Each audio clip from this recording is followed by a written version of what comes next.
Sí, sobre la existencia de la recuperación, la respuesta es bastante clara. Llevamos ya más de un año con un crecimiento del conjunto de la economía y no solamente del agregado, sino de la mayoría de sus partes. Es una recuperación de una base amplia. Queda algún sector, como de la construcción, que todavía no crece, pero la inmensa mayoría sí lo está haciendo. En la industria, en los servicios, si lo examinas por el lado de la demanda, en el consumo, en la inversión, en las exportaciones. Y sobre la solidez, nuestra opinión se inclina por el sí. Pensamos que un examen conjunto de los riesgos que amenazan a la economía y de las vulnerabilidades de la misma se inclina por un diagnóstico favorable. Al principio de la crisis, tal vez la principal vulnerabilidad, el principal punto débil de la economía española y lo que provocó pues la salida de inversores internacionales, ¿no? La desconfianza hacia la economía, era el elevadísimo endeudamiento del sector privado, no del sector público, del sector privado, de las empresas y de las familias, ¿no? Había habido un boom crediticio y de los bancos. El desendeudamiento era inevitable. El ritmo sí que era discutible, si tenía que ser más rápido o más lento. Que mientras el sector privado se desendeudaba, se ha estado desendeudando, simultáneamente el sector público, gobierno, haya aumentado su deuda, parece razonable, es lo que suele ocurrir con los ciclos económicos. El sector público utiliza de compensador. La discusión que tuvimos durante años era hasta qué punto ese aumento de la deuda del sector público se tenía que dar, ¿no? Con posiciones más o menos duras al respecto.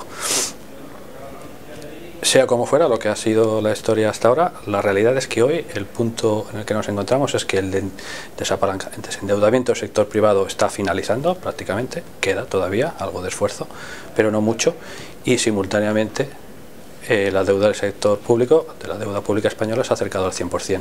Ahora es el turno de que el sector público empiece a enderezar sus cuentas. Ahora es el momento de que esa ratio mejore, y para eso hace falta corregir el déficit y hace falta crecimiento. Con menos déficit la deuda aumentará menos y con crecimiento la deuda sobre PIB bajará.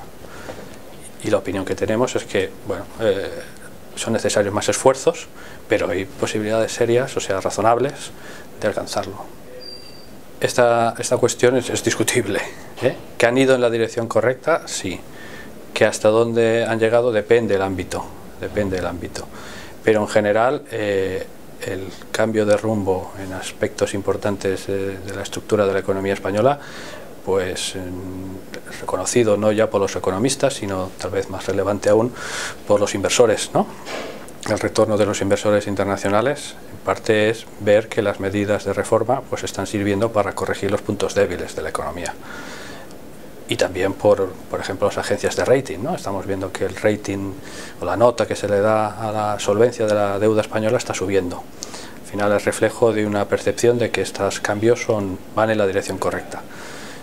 Entiendo que puede ser más discutible, ¿no?, en los matices y hasta dónde se ha profundizado en cada tema, pero en el conjunto son buenas. Pues tenemos una y está muy ocupada, y además en breve vamos a tener detalles, que es la reforma fiscal. La reforma fiscal tiene que servir, por un lado, para mejorar la capacidad recaudatoria, esto es importante, pero sobre todo para tener un sistema tributario más eficiente en el sentido que genere las menos distorsiones sobre las decisiones de las empresas y de las familias, que les proporcione los incentivos correctos, por ejemplo en el ámbito del fraude fiscal, que lo combata, que intente penalizar a quien comete, digamos, fraude, y consiga eso, no solamente recaudar más, sino permitir que el crecimiento de la economía mejore, crezca.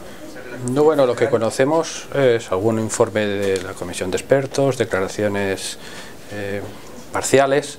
Yo entiendo que hasta que no tengamos los detalles de la reforma es muy difícil realizar una evaluación. De hecho, una de las grandes virtudes de la reforma que ahora tendremos es que pretende ser amplia, pretende ser del conjunto del sistema, no una figura o una parte de determinado impuesto, sino todo el sistema tributario en su conjunto. Con lo cual yo creo que se tiene que analizar como tal, como qué efectos tiene lo que se diseña para las distintas figuras y los detalles de las mismas. Aquí hay aspectos técnicos de la regulación laboral, los que ahora es necesario retocar o ajustar, un ajuste, digamos, fino, ¿no?, de determinadas disfunciones en parámetros que yo entendería o las calificaría más bien de técnicos, más bien que un rediseño de los aspectos básicos del sistema, relativos al número de contratos, por ejemplo, ¿no?, a la equiparación o encontrar un equilibrio entre las distintas fórmulas de contratación, de las distintas modalidades, ¿no?, para que el sistema no se decante asimétricamente hacia unos en perjuicio de otros, ¿no?, pero no es, digamos, una revisión a fondo del conjunto del sistema.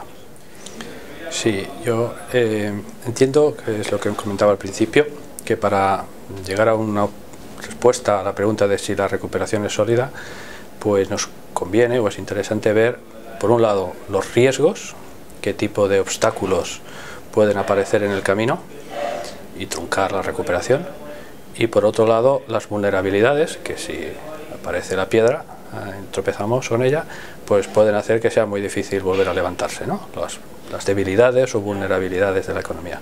Y un examen, yo entiendo que objetivo de unos y de otros, pues se decanta, en principio, por una respuesta positiva respecto a la solidez. Por un lado, los riesgos, que básicamente los más importantes procederían del exterior, ya sea por una evolución, digamos, a peor en la marcha macroeconómica de los emergentes o de Estados Unidos o de nuestros socios europeos, o del ámbito financiero, ¿no?, que volviéramos a tener turbulencias financieras. Aquí el diagnóstico es razonablemente bueno, ¿no?, o despejado. Estados Unidos está cogiendo otra vez velocidad de crucero, los emergentes algunos tienen dificultades, pero están poniendo los remedios a las mismas. La eurozona, bueno, no todos los países crecen con la misma intensidad, pero los más importantes, como Alemania, están tirando fuerte. O sea que por este lado el horizonte es despejado. La vigilancia sobre la estabilidad financiera es intensa en estos momentos, después de la experiencia de los años previos. Y si miramos las vulnerabilidades internas, pues lo que vemos, lo he estado comentando, el endeudamiento privado se ha reducido, el sector inmobiliario prácticamente está finalizando su corrección de precios y de actividad, de cantidades, de compraventas y construcción. La competitividad ha bajado, el sector exterior tiene superávit, esto nos permite reducir deuda externa. Queda pendiente, tal vez porque corresponde a iniciarlo, el ajuste del sector público, pero en conjunto el diagnóstico es un cuadro que invita a pensar que la recuperación, que solo lleva un año en marcha, debe continuar.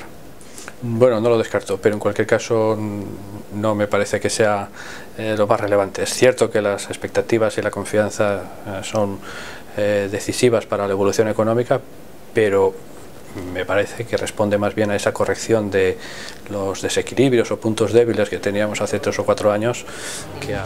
Grupo de Comunicación El Día.